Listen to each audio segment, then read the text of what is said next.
This is the situational report for 02 June 2022, approximately 2200 hours Eastern. This is day 99 of the Russian invasion of Ukraine. Now, there has not been a ton of news stories out there over the past few weeks. The last sitrep was the day 83 sitrep on 17 May. Now, the obligatory reminders. I get my information from multiple sources. I get it from non-governmental organizations. I get it from governmental organizations. I get it from mainstream media. I get it from alternative media. And I get it from independent news reporters on the ground.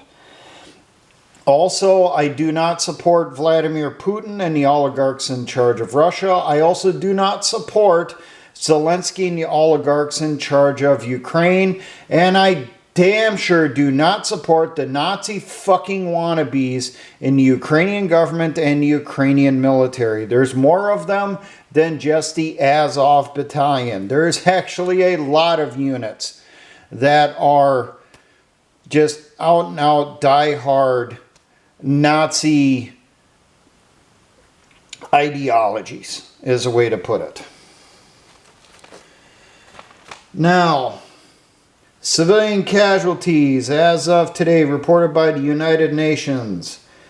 Killed 4,169, wounded 4,982. Currently, Russia controls approximately 20% of Ukraine. For territory. Battle damage assessment. Russian army, still no real figures on killed in action. It's still just the estimates, which has not changed in almost 2 months. Okay, for actual equipment lost. Ukraine claims they've destroyed 1,363 Russian tanks. Only 749 can be confirmed. Ukraine claims they've destroyed 3,354 armored personnel carriers and infantry fighting vehicles. Only 1,376 can be confirmed. Ukraine claims they've destroyed 661 Russian artillery systems. Only 182 can be confirmed. Ukraine claims they've destroyed 207 multiple launch rocket systems. Only 69 can be confirmed. Ukraine claims they've destroyed 95 Russian surface-to-air missile systems. Only 63 can be confirmed. Claimed shot down 210 fixed-wing aircraft, only 30 confirmed. Helicopters claimed 175 shot down, only 43 confirmed. Drones claimed 521 confirmed, only 80. Claimed 2,325 trucks destroyed. Confirmed 1,185. Ukraine claims they've sunk 13 Russian ships, only 9 confirmed. Now, for Ukraine, we actually have some information here that came out from a press conference that the Russians did within the past 48 hours.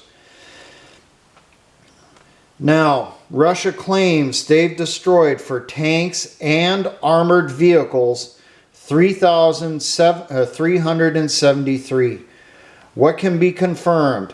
187 tanks and 382 armored vehicles, such as armored personnel carriers, infantry fighting vehicles, and MRAPs. Russia claims they've destroyed 1,752 artillery systems and mortar systems. Only 69 can be confirmed. Russia claims they've destroyed 460 MLRS systems. Only 19 can be confirmed. SAM systems, Russia claims 327. Only 44 can be confirmed. Fixed-wing aircraft, Russia claims they've shot down 86, only 25 can be confirmed. Helicopters, they claim 129 destroyed, only 11 can be confirmed. Russia claims they've destroyed 1,084 drones, only 19 can be confirmed. Trucks and ships, no numbers from the Russian Ministry of Defense on those, but confirmations: 295 trucks destroyed, ships 18 sunk. Now, going off of numbers that were spouted by President Zelensky over the past 48 hours here for casualties per day, military experts are now guesstimating that approximately 9,000 Ukrainian soldiers have died at a minimum since the start of the war. And I do have the reports on the numbers that Zelensky put out to try to tug at the heartstrings of the world to get them to back Ukraine that much more. Now, situation on the battlefield in the Donbass region. Heavy fighting is currently around this area here. Severodonetsk. The Ukrainian government now is saying that 80% of the city is under Russian control. This is the focus of most of the fighting in the Donbass region right now. This is the heaviest fighting location. Russia has currently committed into this fight alone for this city an estimated 25 battalion tactical groups, around 10,000 soldiers. And there is confirmation that Russia has deployed 10 BMP-T Terminator tanks into the fight in Severodonetsk. Now, the BMP-T Terminator, this is kind of an evolution because of the fighting in Chechnya back in the 90s. They realized they needed a very hardened tank-like platform that was armed to the teeth, and that led to the BMP-T. Over in the Kherson region, the Ukrainian army launched an offensive in this area after the Russian army pulled troops back for the offensive they launched in the Donbass region. This offensive by the Ukrainian army is believed to be led by the 5th Tank Brigade, which was part of the reserve over here in Odessa. They were shifted over and are leading the assault. They're primarily equipped with T-72 tanks, which most likely were brought in from the West. These are some of those new ones. Russia is currently trying to move reinforcements back into the Kherson region to slow the Ukrainian advance. But the Ukrainians are not exactly advancing very quickly because they don't know how to do it very well. Mechanized operations is completely different than guerrilla operations and defensive operations. Up around Kharkov, the Ukrainian army still was doing their counterattack towards the Russian border. In most areas, the Russian troops stopped and dug in approximately 15 miles from the Russian border. There is kind of a question why they did that. Why didn't they just pull completely out of this area, shift down to the Donbass for advances over? Task and Purpose, another channel here on YouTube, did a look at the area and figured what's going on is the Russian forces that are still here are becoming a blocking force to slow the Ukrainian advance because there's a major rail and highway system that travels right through here that is being used by the Russian army to rush in reinforcements and equipment into this area. And if the Russian troops pull out of over here, the Ukrainians can cut this off. Now, belligerents on the battlefield. We'll first start with Russia, first report from them. German Vice Chancellor Habeck says that the Russian economy is currently collapsing because of sanctions. I have not checked yet with Survival Russia to see his latest video. He's been doing regular ones every few days, showing the effects of sanctions on the Russian economy. And I know the last time I checked, which was a week to 2 weeks ago, the effects have been minimal. So this whole claim about the Russian economy is completely collapsing under the sanctions is questionable. There is a report out of Russia that 5 more generals have been fired because of the war in Ukraine going badly for them. There are reports that Russia has hit ammunition and fuel depots near Dolnia and Slavatsk in the Donbass region. And I do not have it on this particular map to point out where they're at, but they're going to be over here somewhere.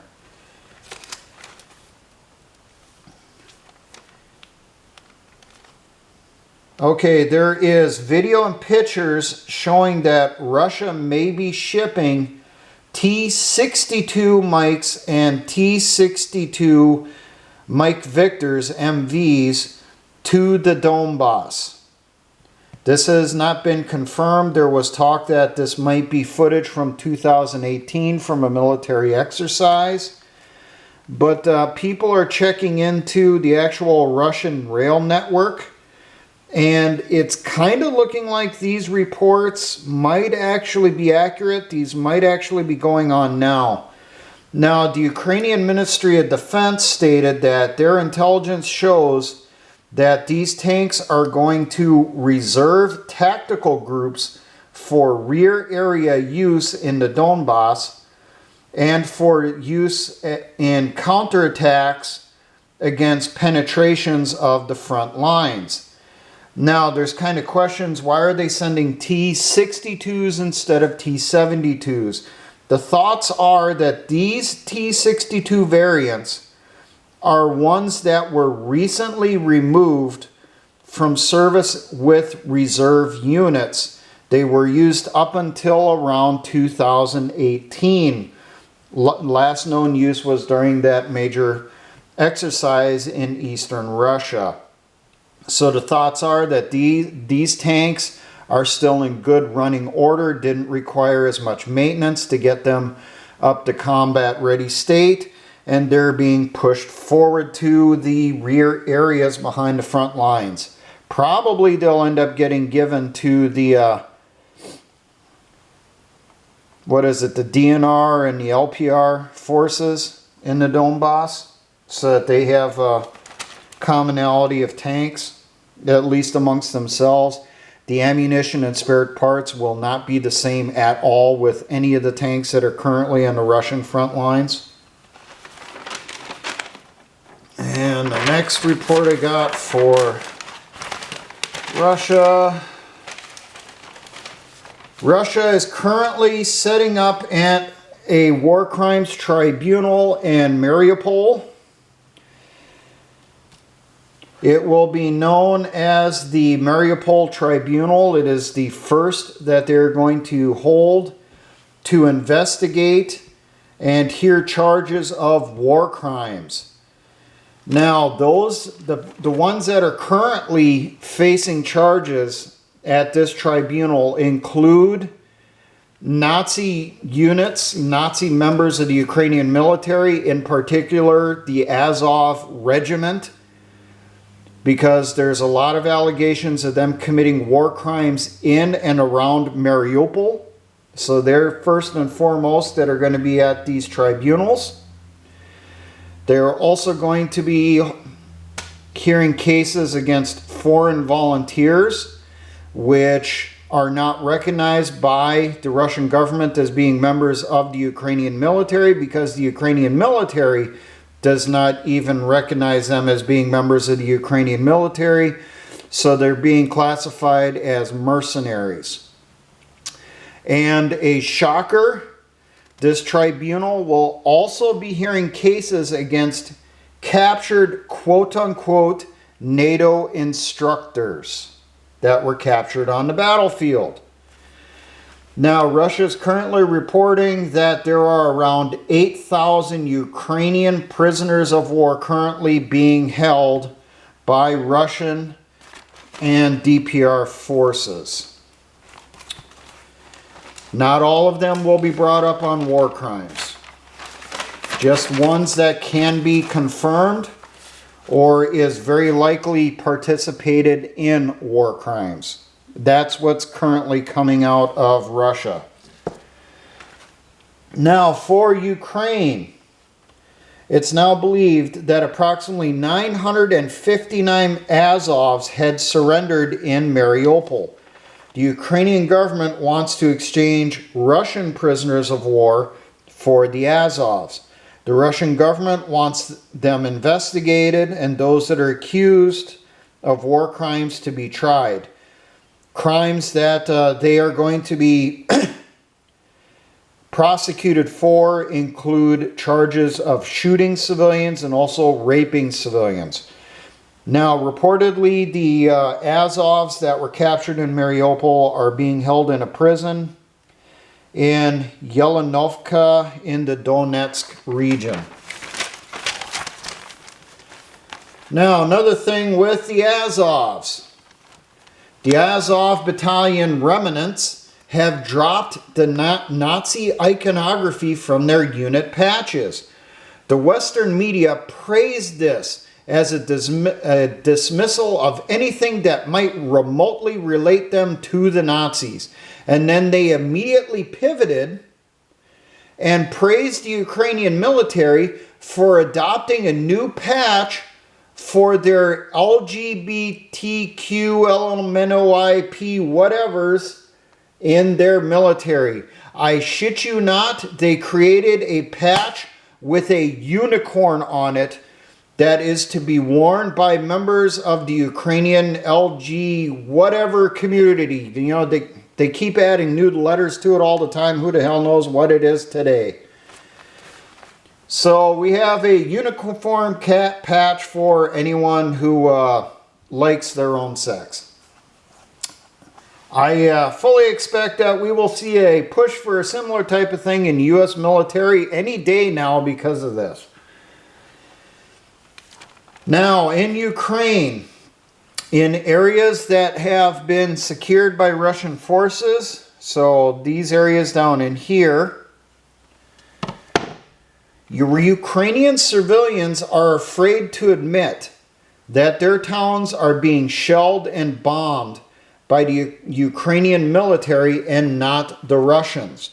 The reason for this, they were told by the Ukrainian government that if they speak badly about the Ukrainian government or the military or do not show support for a complete Ukrainian victory, they will be arrested and imprisoned for life by the Ukrainian police. And this is being done under the martial law decree that was signed by Zelensky. This is coming from interviews or talk from people that are being interviewed down primarily in the Kherson region. Patrick Lancaster, I've mentioned him before, an independent journalist. He's the one who's been coming across this. He's moving closer towards Ukrainian territory, trying to talk to them. He asked them, who's the one who's shelled your town? Who's the one that did the airstrike that morning? And most of them will say, no, we can't tell you because if we do, we'll be arrested, we'll be sent to jail. He questions them off on the side in private, and they tell him that the Ukrainian government has stated anyone who speaks badly about the Ukrainian government will go to prison for the rest of their life. That they will be rounded up. Now, Zelensky did another plea for propaganda to tug at the heartstrings of the world to get more stuff for him. He's now claiming that 200,000 children have been taken out of Ukraine to Russia. He said that some of these children come from orphanages and others are with their parents. He says that they are essentially being held hostage by the Russian government. Now, during this same little press conference, that's when Zelensky said that Ukraine is losing 50 to 100 soldiers killed every day. And he also states that there is approximately 500 Ukrainian army wounded daily in the fighting in eastern Ukraine. Now, military experts are looking at these numbers and they're saying that that's probably on the low side. That more than likely the true numbers are much higher than that. Okay. Now, for Ukraine, Russian military intelligence is reporting that foreign volunteers have started to dry up since the start of May. They're seeing far fewer foreigners coming into Ukraine to join the Ukrainian military for the fight against Russia. Now, the total number of foreign volunteers is believed to be around 3,500, which is down from 6,600 around the start of May.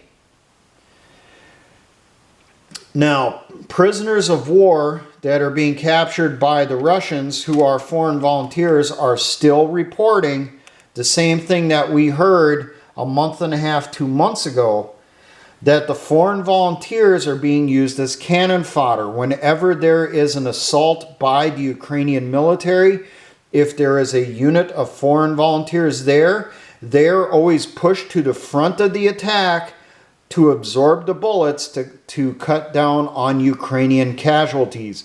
And the foreign volunteers are not being reported or acknowledged even in the Ukrainian military in their casualty figures. The information for this one came from a press conference by the Russian Ministry of Defense. Now, down in the Kherson region, this is also a report that came from Patrick Lancaster here within the past 24 hours. He was showing evidence that the Ukrainian military is dropping cluster munitions on civilians in the territory being currently under Russian occupation. He showed the shrapnel, he showed the pieces of it. He talks to the people, asks them what happens. He shows the damage patterns in the area, and it is evidence of cluster munitions. Now, I fully expect that the same people at the start of the war that wanted to nuke Russia over allegations that they were using cluster munitions, I got a feeling those same people will completely ignore this video evidence of the Ukrainians actually employing this stuff and employing it against civilians. Now, for those of you that are screaming foul on this one, Lancaster does ask the people, are there any military targets in the area? Are there any troops in the area? And these people always say over and over again, there are no soldiers in this area. There have not been here for at least 24 hours, 48 hours, a week, whatever. So the Ukrainians are dropping cluster munitions onto civilians inside Russian occupied territory.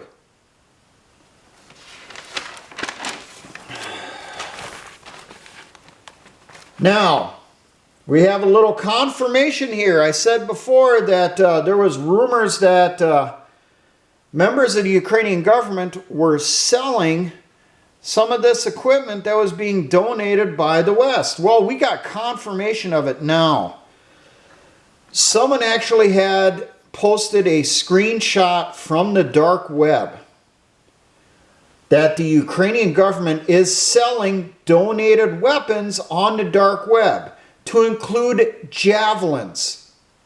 And they are looking at the buyers on these auction sites, and it looks like the majority of the buyers of this equipment is in the Middle East and North Africa. If you want to see the proof on this, backtrack this, go over to my Patreon. It's one of them in there. I got it linked to. Or I tried to link to it. You're going to have to click on the link that's on there, which will take you to the social media posting that has the pictures. Okay, back to the first page here. Now we're on to information from NATO. Okay, Biden is sending HIMARS, which is a multiple launch rocket system, to Ukraine. Now, here's the kicker. We're only sending one launcher. The alternative media was in an uproar on this, stating that the United States was sending medium-range missiles to Ukraine.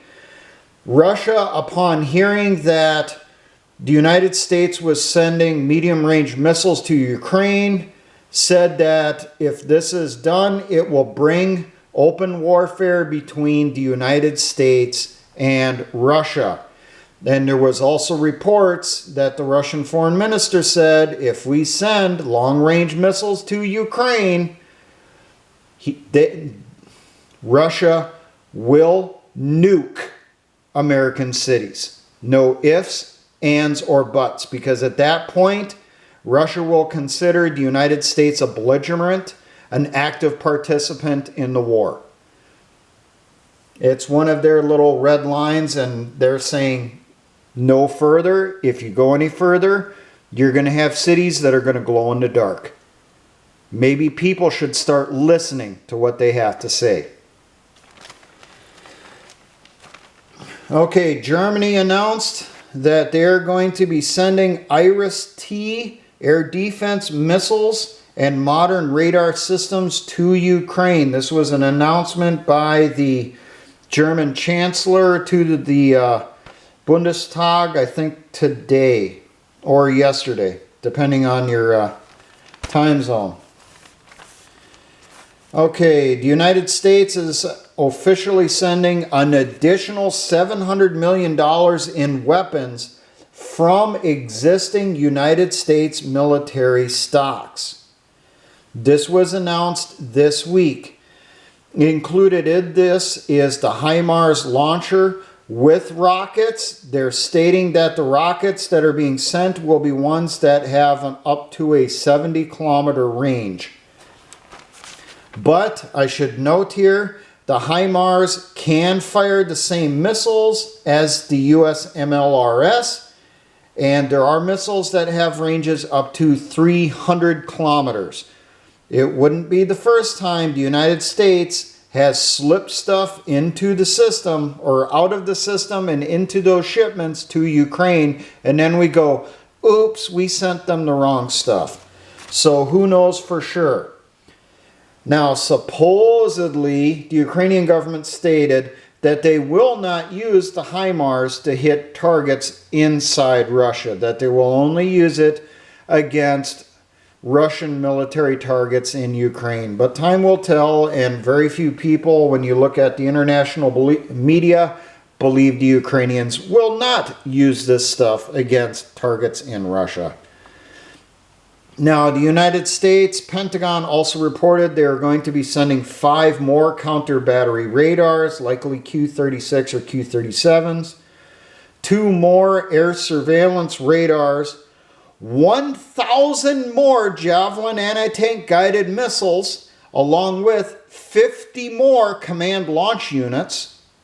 We're also sending an additional 6,000 anti-tank weapons, with no indication of the exact model, if it's an M72 series or AT4, the M136.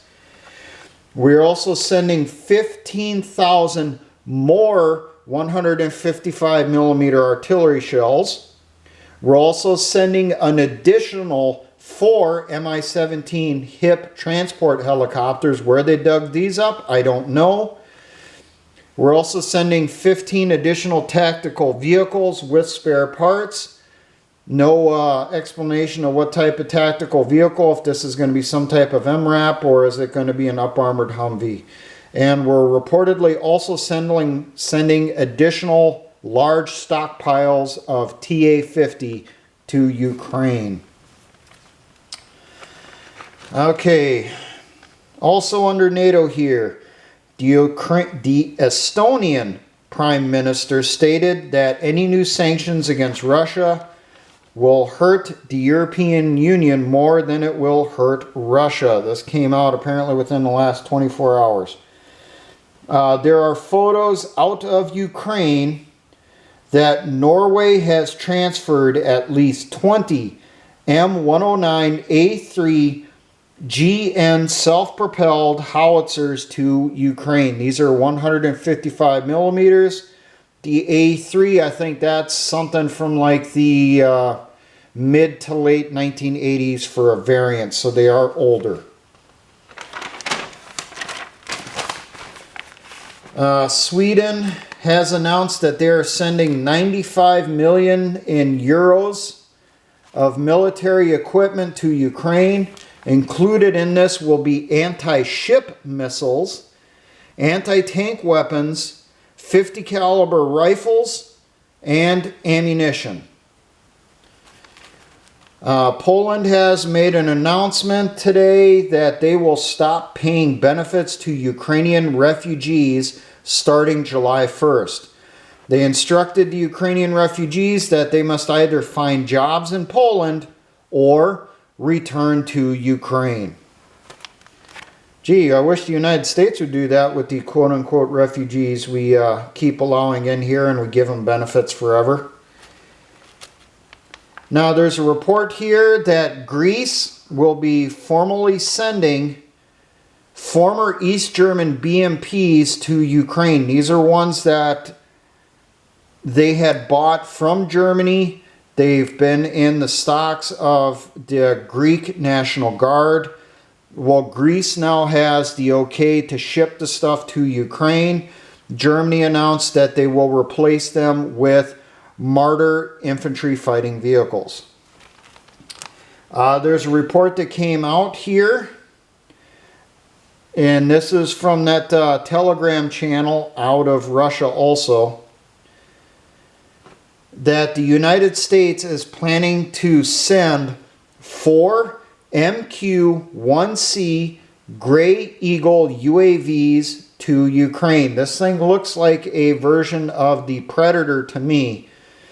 And reportedly, this can be equipped to fire Hellfire anti-tank missiles.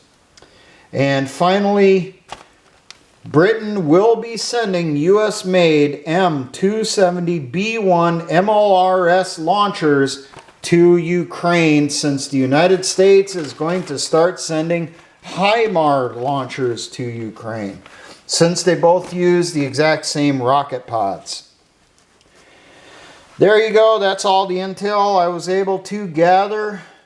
Likely the next sit rep will probably be in 2 weeks, because information on the war in Ukraine and the West, at least in the United States, is really drying up. I have to dig to try to find this stuff. Most of this information is actually coming from the German media and reports that are coming out from Russia on their social media. No, I do not speak Russian. No, I do not have accounts on Russian social media, but there are some pages which are translated into English that you can still access to get some of this information. So, that's all I got for tonight. Now, for all my engineer brothers in the Patriot and militia movements, always remember, essayons.